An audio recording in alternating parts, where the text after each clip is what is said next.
जय माता दी। आइए सुनते हैं संकटा माता और एक भक्त के धैर्य की परीक्षा की कहानी। एक गांव में रतन नाम का एक व्यक्ति अपने परिवार के साथ रहते थे। उनके परिवार में उनकी पत्नी रमा और उनका बेटा सचिन रहते थे। रतनलाल संकटा माता का भक्त थे। वह स्वभाव से काफ़ी सीधा साधा व ईमानदार थे। रतनलाल के गांव में मिठाई की दुकान थी।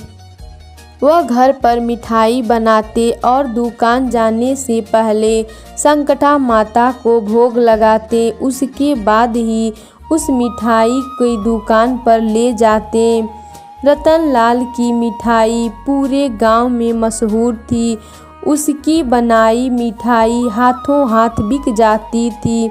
वह अपने ग्राहकों से भी अच्छा व्यवहार करते थे। कभी किसी के पास पैसे कम होते तो भी उसे पूरे मिठाई दे जाते। शाम को भी वह संकटा माता के मंदिर के नाम पर दान करते। उसके बाद ही घर जाते थे। इसी प्रकार कई वर्ष बीत गए। रतनलाल दिन रात संकटा माता का नाम लेकर मिठाई बेच रहे थे। धीरे धीरे वह बूढ़े हो गए। उनके बेटे सचिन ने कहा, पिताजी अब दुकान मैं संभाल लेता हूँ। रतनलाल ने उन्हें सब समझा दिया। सचिन ने दुकान पर वह सुबह मिठाई बनाता और उसके बाद संकटा माता को भोग लगाता, फिर मिठाई बेचता। सचिन भी संकटा माता की पूजा करता। कभी कभी रतनलाल भी दुकान पर चले जाते थे। दोनों बाप बेटे मिलकर दुकान चलाने लगे। एक दिन उनके दुकान पर एक बूढ़ी अम्मा आई और रतनलाल से कहने लगी कि मुझे भूख लगी है, आप कुछ खाने को दे सकते हो, पर मेरे पास पैसे नहीं हैं। रतनलाल ने उन्हें बैठाया और खाने के लिए मिठाई दी। बूढ़ी अम्मा ने मिठाई खा ली, पर उनकी भूख नहीं मिटी। रतनलाल और मिठाई दे दिए, पर बूढ़ी अम्मा की भूख शांत नहीं हो रही थी। रतनलाल ने धीरे धीरे सारी मिठाई बूढ़ी अम्मा को खिला दी। सचिन ने अपने पिता को रोका, पर रतनलाल ने कहा, मेरे दुकान से कोई भूखा नहीं जा सकता। सारी मिठाई खत्म होने पर बूढ़ी अम्मा ने कहा, बच्चा, लगता है तुम्हारे यहाँ से भूखा ही जाना पड़ेगा। तब रतनलाल ने आग्रह किया, बूढ़ी अम्मा, आप मेरे घर चलिए, वहाँ पर भोजन के साथ मिठाई भी बना दूँगा। आप मुझे सेवा का मौका दीजिए। बूढ़ी अम्मा ने उसके साथ घर आ गईं। रतनलाल ने भोजन के साथ ताज़ा मिठाई बनाई।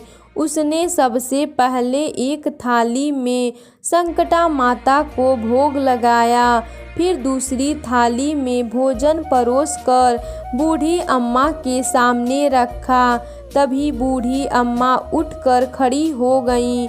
रतनलाल ने कहा, बूढ़ी अम्मा, मुझसे कोई गलती हो गई हो तो मुझे क्षमा करें, आप भोजन ग्रहण करें। इस पर बूढ़ी अम्मा ने कहा, हमारी भूख शांत हो गई है, तुम्हारा भोजन अत्यंत स्वादिष्ट है। इस पर रतनलाल ने कहा, बूढ़ी अम्मा, आपने तो भोजन छुआ भी नहीं और आपको भोजन स्वादिष्ट लगा, यह कैसे? तभी वह बूढ़ी अम्मा रूप बदल कर संकटा माता के रूप में प्रकट हो गईं। उन्होंने कहा, हम तुम्हारे भक्ति से प्रसन्न हैं, पर हम तुम्हारे धैर्य की परीक्षा लेना चाहते थे और उसमें भी तुमने हमारा मन जीत लिया।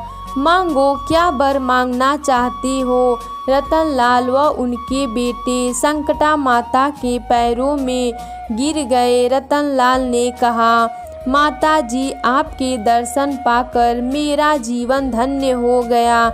मेरे परिवार को हमेशा अपने शरण में रखना। मुझसे आपकी निष्कामना भक्ति ही चाहिए और कुछ भी नहीं। संकटा माता ने तथास्तु कहकर अंतर ध्यान हो गई। इस प्रकार रतनलाल धरती लोक पर सुखों को भोगा और अंत में स्वर्ग की प्राप्ति हुई। संकटा माता इसी प्रकार अपने भक्तों पर कृपा बनाए रखना। जय हो संकटा माता की।